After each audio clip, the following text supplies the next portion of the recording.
السلام علیکم ورحمۃ اللہ وبرکاتہ۔ بسم اللہ الرحمن الرحیم۔ یوں تو تمام صحابہ کرام عظیم المرتبت ہیں اور پوری امت کے لیے ان کی سیرت مشعل راہ ہے، پھر ان میں سے عشرہ مبشرہ کا ایک ممتاز مقام ہے، اور خلفائے راشدین کی تو شان ہی سب سے جدا ہے۔ ہر صحابی اپنی ذات میں اوصاف و کمالات کا جامع ہے، لیکن ان کی شخصیات کے بعض پہلو نہایت نمایاں اور ممتاز ہیں۔ تیسرے خلیفہ راشد حضرت عثمان غنی رضی اللہ تعالیٰ عنہ کی شخصیت کے نمایاں پہلو حیا، فیاضی، غنا اور حلم ہیں۔ یہ ان کی اخلاقی ساخت، جبلت اور فطری نہاد کے لازمی اجزاء ہیں۔ علامہ جار اللہ زمخشری لکھتے ہیں، حیا ایسے تغیر و انکسار کو کہتے ہیں جو انسان کو ہر اس چیز کے ارتکاب کے سبب لاحق ہوتا ہے جو معیوب ہو اور جس کی مذمت کی جائے، یعنی یہ ایسا نفسانی ملکہ ہے جو انسان کو برائی کے ارتکاب سے روکتا ہے۔ اسے ہم انگریزی میں شائنس سے تعبیر کر سکتے ہیں، لیکن دنیا کی کسی زبان میں ایسا کوئی متبادل لفظ نہیں ہے جو حیا کی پوری معنویت کا جامع ہو۔ حیا سے مراد بندہ مومن کے اندر ایسی فطری، جبلی اور اخلاقی وصف کا ہونا ہے جو انسان کو اللہ تعالیٰ اور اس کے رسول مکرم صلی اللہ علیہ وآلہ وسلم کی معصیت سے روک دے۔ چنانچہ حدیث پاک میں ہے، جب تم میں حیا نہ رہے تو پھر جو چاہے کرتے پھرو۔ اس حدیث سے بھی یہ عیاں ہوتا ہے کہ حیا برائی کے لیے طبی اور فطری رکاوٹ ہے، اور جب حیا نہ رہے تو سارے اخلاقی بندھن ٹوٹ جاتے ہیں۔ فارسی کا مقولہ ہے، بے حیا باش ہر چہ خواہی کن۔ رسول اللہ صلی اللہ علیہ وآلہ وسلم نے فرمایا، بے شک اللہ تعالیٰ بہت حیا فرمانے والا ہے، نہایت کرم فرمانے والا ہے۔ جب بندہ اس کے سامنے عاجزی کے ساتھ دستے سوال دراز کرے تو اسے حیا آتی ہے کہ اس کے پھیلے ہوئے ہاتھوں کو خالی لوٹا دے۔ رسول اللہ صلی اللہ علیہ وآلہ وسلم کی ذات سے حضرت عثمان رضی اللہ تعالی عنہ کی محبت اور حیا کا یہ عالم تھا کہ انہوں نے فرمایا، جب سے میں نے بیعت کے لیے رسول اللہ صلی اللہ علیہ وآلہ وسلم کے ہاتھ میں ہاتھ دیا ہے، میں نے نہ کبھی گانا گایا، نہ جھوٹ بولا، اور نہ اپنے دائیں ہاتھ سے اپنی شرمگاہ یا کسی نامناسب چیز کو چھوا ہے۔ یعنی ان کے دل میں رسول اللہ صلی اللہ علیہ وآلہ وسلم کے دستے مبارک کے شرف لمس کا اتنا تقدس احترام تھا۔ اسی طرح رسول اللہ صلی اللہ علیہ وآلہ وسلم بھی آپ رضی اللہ تعالیٰ عنہ سے اتنا ہی حیا فرماتے ہیں اور آپ کی حیا داری کا پاس فرماتے۔ حدیث پاک میں ہے، حضرت عائشہ صدیقہ رضی اللہ تعالیٰ عنہ بیان کرتی ہیں، رسول اللہ صلی اللہ علیہ وآلہ وسلم میرے گھر میں پہلو کے بل اس طرح بے تکلفی کے ساتھ لیٹے ہوئے تھے کہ آپ کی دونوں پنڈلیاں کھلی ہوئی تھیں۔ حضرت ابو بکر صدیق رضی اللہ تعالی عنہ نے اجازت طلب کی، آپ صلی اللہ علیہ وآلہ وسلم نے ان کو اجازت دے دی اور آپ اسی طرح لیٹے ہوئے باتیں کرتے رہے۔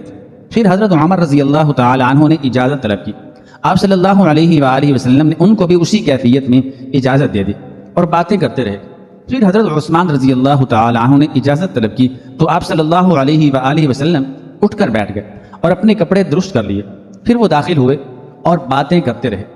جب وہ چلے گئے تو حضرت عائشہ صدیقہ رضی اللہ تعالی عنہ نے پوچھا، یا رسول اللہ صلی اللہ علیہ وآلہ وسلم، حضرت ابو بکر رضی اللہ تعالی عنہ آئے تو آپ صلی اللہ علیہ وآلہ وسلم نے ایسا کوئی اہتمام نہیں کیا۔ پھر حضرت عمر رضی اللہ تعالی عنہ آئے تو بھی آپ صلی اللہ علیہ وآلہ وسلم نے پرواہ نہ کی۔ پھر حضرت عثمان رضی اللہ تعالی عنہ آئے تو آپ بیٹھ گئے اور اپنے کپڑوں کو درست فرما لیا۔ یعنی اس خصوصی اہتمام کا سبب کیا ہے؟ آپ صلی اللہ علیہ وآلہ وسلم نے فرمایا، میں اس شخص سے حیا کیوں نہ کروں جس سے فرشتے بھی حیا کرتے ہیں۔ ایک اور روایت میں ہے، آپ صلی اللہ علیہ وآلہ وسلم نے فرمایا، عثمان بہت حیا دار ہیں، اگر میں انہیں اسی حالت میں اجازت دے دیتا تو مجھے اندیشہ تھا کہ وہ اپنے طبی حیا کی وجہ سے اپنی آمد کا مقصد بھی بیان نہ کرتے، یعنی لوٹ جاتے۔ دین کی راہ میں آپ رضی اللہ تعالی عنہ کی سخاوت اور فیاضی بھی بے مثال تھی۔ چند احادیث پیش خدمت ہیں۔ نمبر 1، حضرت عبد الرحمن بن خباب رضی اللہ تعالی عنہ بیان کرتے ہیں کہ میں رسول اللہ صلی اللہ علیہ وآلہ وسلم کے پاس ایسے وقت میں حاضر ہوا کہ آپ صلی اللہ علیہ وآلہ وسلم صحابہ کرام کو جیش عسرت یعنی غزوہ تبوک کی مالی اعانت کے لیے ترغیب دے رہے تھے۔ حضرت عثمان رضی اللہ تعالی عنہ کھڑے ہوئے اور عرض کی، یا رسول اللہ صلی اللہ علیہ وآلہ وسلم، میں اللہ کی راہ میں ساز و سامان سے لدے ہوئے 100 اونٹ پیش کرتا ہوں۔ رسول اللہ صلی اللہ علیہ وآلہ وسلم نے صحابہ کرام کو پھر ترغیب دی تو حضرت عثمان رضی اللہ تعالی عنہ نے پھر کہا، میں تمام ساز و سامان سے لدے ہوئے 200 اونٹ پیش کرتا ہوں۔ آپ صلی اللہ علیہ وآلہ وسلم نے پھر ترغیب دی تو حضرت عثمان رضی اللہ تعالی عنہ نے کہا میں تمام ساز و سامان خریدے ہوئے 300 اونٹ پیش کرتا ہوں۔ راوی بیان کرتے ہیں میں نے دیکھا رسول اللہ صلی اللہ علیہ وآلہ وسلم منبر سے اترتے ہوئے بار بار یہ ارشاد فرما رہے تھے آج کے بعد اگر عثمان بفرض محال کوئی بھی نیک کام نہ کریں تو ان پر کوئی مواخذہ نہیں ہوگا۔ نمبر 2، حضرت عبد الرحمن بن سمرہ رضی اللہ تعالی عنہ بیان کرتے ہیں حضرت عثمان رضی اللہ تعالی عنہ 1000 دینار لے کر حضور صلی اللہ علیہ وآلہ وسلم کی خدمت میں حاضر ہوئے اور آپ صلی اللہ علیہ وآلہ وسلم کی گود میں ڈال دیے۔ راوی کہتے ہیں میں نے دیکھا رسول اللہ صلی اللہ علیہ وآلہ وسلم نے ان اشرفیوں کو اپنی گود میں پلٹتے ہوئے فرمایا آج کے بعد بفرض محال عثمان کوئی بھی نیکی نہ کرے تو ان کے لیے کچھ نقصان نہیں ہے، یعنی یہی ایک عظیم نیکی ان کی نجات کے لیے کافی ہے۔ رسول اللہ صلی اللہ علیہ وآلہ وسلم جس کی حسن عاقبت اور آخرت میں نجات کی بشارت دے دیں تو یقینی بات ہے کہ اللہ تعالیٰ اسے مکر شیطان، فریب نفس اور عمل بد سے محفوظ رکھتا ہے اور ہر نیکی کی توفیق عطا فرماتا ہے۔ رسول اللہ صلی اللہ علیہ وآلہ وسلم کی یہ بشارت ان کے بارے میں آپ صلی اللہ علیہ وآلہ وسلم کا حسن ظن بھی ہے اور ان کی صالحیت پر آپ صلی اللہ علیہ وآلہ وسلم کے یقین کی بھی مدد ہے۔ جیسے عسرت نہایت تنگ دستی کے زمانے میں تھا اور ایسے مشکل وقت میں معمولی سی مالی اعانت بھی اچھے وقتوں کی بڑی سے بڑی عطا سے زیادہ قابل قدر ہوتی ہے۔ جب باغیوں نے حضرت عثمان رضی اللہ تعالیٰ عنہ کی رہائش گاہ کا محاصرہ کر لیا اور آپ رضی اللہ تعالیٰ عنہ پر پانی بند کر لیا اور مسجد نبوی میں نماز پڑھنے کی بھی اجازت نہ دی تو آپ رضی اللہ تعالیٰ عنہ ان کے سامنے نمودار ہوئے اور فرمایا میں تمہیں اللہ کی قسم دے کر اور حرمت اسلام کا واسطہ دے کر کہتا ہوں تم لوگوں کو یہ بات اچھی طرح معلوم ہے کہ جب رسول اللہ صلی اللہ علیہ وآلہ وسلم مدینہ طیبہ تشریف لائے اور وہاں ایک یہودی کی ملکیت بیر روما کے سوا پینے کے لیے میٹھا پانی دستیاب نہ تھا تو رسول اللہ صلی اللہ علیہ وآلہ وسلم نے فرمایا کون ہے جو جنت کی نعمتوں کے بدلے میں اس کنویں کو خرید کر مسلمانوں کے لیے وقف کر دے؟ پھر میں نے اپنے ذاتی مال سے اسے خرید کر وقف کر دیا تھا، تو کیا آج تم مجھ ہی کو اس کا پانی پینے سے روک رہے ہو اور میں نمکین پانی پینے پر مجبور ہوں؟ انہوں نے کہا ہاں۔ تو حضرت عثمان رضی اللہ تعالی عنہ نے کہا میں تمہیں اللہ اور اسلام کا واسطہ دے کر پوچھتا ہوں مسجد نبوی نمازیوں کے لیے تنگ ہو گئی تو رسول اللہ صلی اللہ علیہ وآلہ وسلم نے فرمایا کون ہے جو جنت کی نعمتوں کے عوض فلاں جگہ کو خرید کر مسجد کے لیے وقف کر دے؟ بس میں نے اپنے ذاتی مال سے وہ جگہ خرید کر مسجد کے لیے وقف کر دی تھی، تو کیا آج مجھ کو ہی اس مسجد میں 2 رکعت نماز پڑھنے کی اجازت نہیں ہے؟ ان سنگ دل لوگوں نے کہا ہاں۔ عہد نبوت کے نمایاں واقعات میں سے ایک یہ ہے رسول اللہ صلی اللہ علیہ وآلہ وسلم نے حدیبیہ کے مقام پر صحابہ کرام رضوان اللہ تعالی علیہم اجمعین سے بیعت لی۔ اللہ تعالی نے اس ایمان افروز منظر کو قرآنی آیات میں ہمیشہ کے لیے محفوظ فرما دیا۔ ارشاد ہوا اے رسول مکرم بے شک اللہ ان ایمان والوں سے راضی ہو گیا جب وہ درخت کے نیچے آپ کی بیعت کر رہے تھے۔ اسی بیعت رضوان کہا جاتا ہے کیونکہ ان تمام بیعت کرنے والوں کو اللہ تعالی نے اپنی رضامندی کے اعزاز سے نوازا ہے۔ اس کی اہمیت کو قرآن کریم میں ان کلمات میں بیان فرمایا بے شک جو لوگ آپ کی بیعت کر رہے ہیں وہ در حقیقت اللہ ہی سے بیعت کر رہے ہیں، ان کے ہاتھوں پر اللہ تعالی کا ہاتھ ہے۔ اس آیت میں دست مصطفیٰ صلی اللہ علیہ وآلہ وسلم کو ید اللہ قرار دیا گیا۔ جب تمام صحابہ کرام رضوان اللہ تعالی علیہم اجمعین بیعت کر چکے تو رسول اللہ صلی اللہ علیہ وآلہ وسلم نے اپنا بایاں دست مبارک آگے کیا اور دایاں ہاتھ اس کے اوپر رکھ کر فرمایا یہ عثمان کی بیعت ہے۔ جو لوگ بیعت رضوان میں موجود تھے اور اس اعزاز سے براہ راست مشرف ہو چکے تھے وہ بھی بیعت عثمان کے ہم پلہ نہیں ہو سکتے، کیونکہ حضرت عبداللہ بن عمر رضی اللہ تعالی عنہ نے کہا ہر صحابی نے بیعت کے لیے اپنا ہاتھ آگے بڑھایا اور عثمان رضی اللہ تعالی عنہ کی بیعت کے لیے رسول اللہ صلی اللہ علیہ وسلم کا ہاتھ آگے بڑھا اور عثمان رضی اللہ تعالی عنہ کے لیے رسول اللہ صلی اللہ علیہ وسلم کا ہاتھ ان کے اپنے ہاتھ سے بدر جہاں بہتر ہے، کیونکہ قرآن نے اسے ید اللہ قرار دیا ہے۔ سبحان اللہ۔ حضرت عثمان رضی اللہ تعالی عنہ نے کیسا مقدر پایا۔ ابو قلابہ سے مروی ہے کہ میں نے شام کے بازار میں ایک آدمی کی آواز سنی جو آگ آگ چیخ رہا تھا۔ میں قریب گیا تو میں نے دیکھا کہ اس کے دونوں ہاتھ اور دونوں پیر ٹخنوں سے کٹے ہوئے تھے اور دونوں آنکھوں سے اندھا منہ کے بل زمین پر گھسٹ رہا ہے اور آگ آگ چیخ رہا ہے۔ میں نے اس سے حال دریافت کیا تو اس نے کہا کہ میں ان لوگوں میں سے ہوں جو حضرت عثمان رضی اللہ تعالی عنہ کے گھر میں گھسے تھے جب میں ان کے قریب گیا تو ان کی اہلیہ چیخنے لگی۔ میں نے ان کے منہ پر تمانچہ مارا۔ حضرت عثمان رضی اللہ تعالی عنہ نے کہا، تجھے کیا ہو گیا ہے؟ عورت پر ناحق ہاتھ اٹھاتا ہے، خدا تیرے ہاتھ پاؤں کاٹے، تیری دونوں آنکھوں کو اندھا کرے اور تجھے آگ میں ڈالے۔ مجھے بہت خوف معلوم ہوا اور میں نکل بھاگا۔ اب میری یہ حالت ہے جو تم دیکھ رہے ہو، صرف آگ کی بد دعا باقی رہ گئی ہے۔ نافع رحمۃ اللہ علیہ سے مروی ہے کہ ایک بلوائی نے شہادت کے وقت حضرت عثمان غنی رضی اللہ تعالی عنہ کا عصا لے کر اس کو اپنے گھٹنے سے توڑ ڈالا تھا، اس کی پوری ٹانگ گل گئی۔ یزید بن حبیب سے مروی ہے کہ جو لوگ حضرت عثمان رضی اللہ تعالی عنہ پر چڑھائی کر کے گئے تھے ان میں سے اکثر پاگل ہو کر مرے۔ واقف اسرار نبوی صلی اللہ علیہ وآلہ وسلم یعنی حضرت حذیفہ بن یمان رضی اللہ تعالی عنہ کے متعلق روایات میں آتا ہے کہ جب بلوائی حضرت عثمان رضی اللہ تعالی عنہ کے گھر کی طرف چلے تو لوگ ان کے پاس آئے اور کہا کہ بلوائی حضرت عثمان رضی اللہ تعالی عنہ کے گھر کی طرف گئے ہیں، آپ کیا کہتے ہیں؟ انہوں نے کہا، بخدا یہ لوگ ان کو شہید کر دیں گے۔ لوگوں نے پوچھا، شہید ہونے کے بعد کیا ہوگا؟ انہوں نے کہا، خدا کی قسم عثمان رضی اللہ تعالی عنہ جنت میں جائیں گے اور ان کے قاتلین کے لیے دوزخ ہے جس سے ان کو کسی طور چھٹکارا نہیں ملے گا۔ حضرت ابو بکر صدیق رضی اللہ تعالی عنہ کے دور میں ایک شخص ملک کے شام سے سفر کرتا ہوا آیا اور آپ کی خدمت میں حاضر ہوا اور عرض کرنے لگا کہ آپ امیر بھی ہیں یعنی مالدار بھی ہیں، اور امیر بھی یعنی مسلمانوں کے سربراہ بھی ہیں۔ عرض کرنے لگا، حضور میرے اوپر قرضہ چڑھ گیا ہے، میری مدد کریں۔ تو آپ اس کو اپنے گھر لے گئے۔ وہ شخص کہتا ہے کہ باہر سے دروازہ بہت خوبصورت تھا لیکن گھر پر ایک چارپائی بھی نہ تھی، کھجور کی چھال کی چٹائیاں بچھی ہوئی تھیں اور وہ بھی پھٹی ہوئی۔ فرماتے ہیں حضرت سیدنا صدیق اکبر رضی اللہ تعالی عنہ نے مجھے چٹائی پر بٹھا لیا اور مجھے کہنے لگے، یار ایک عجیب بات نہ بتاؤں؟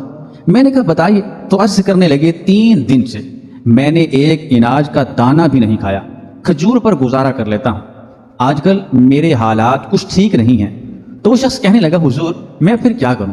میں تو بہت دور سے امید لگا کر آیا تھا۔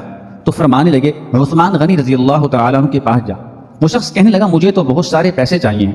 تو آپ نے فرمایا، تیری سوچ وہاں ختم ہوتی ہے جہاں سے عثمان کی سخاوت شروع ہوتی ہے، تو جو سوچتا ہے اتنے ملیں گے۔ تیری سوچ ختم ہوتی ہے وہاں سے عثمان کی سخاوت شروع ہوتی ہے، تو جا ان کے پاس۔ وہ شخص کہنے لگا، آپ کا نام لوں کہ مجھے امیر المؤمنین نے بھیجا ہے؟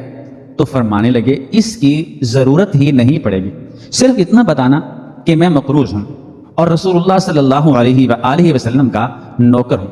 وہ شخص کہنے لگا کہ وہ دلیل حوالہ مانگے گے۔ فرمایا، عثمان سخاوت کرتے وقت دلیل یا حوالے نہیں مانگتے، عثمان اللہ کی راہ میں دیتے ہوئے تفشیش نہیں کرتا، اور سخاوت کرتے وقت ٹٹولنا عثمان رضی اللہ تعالیٰ عنہ کی عادت نہیں۔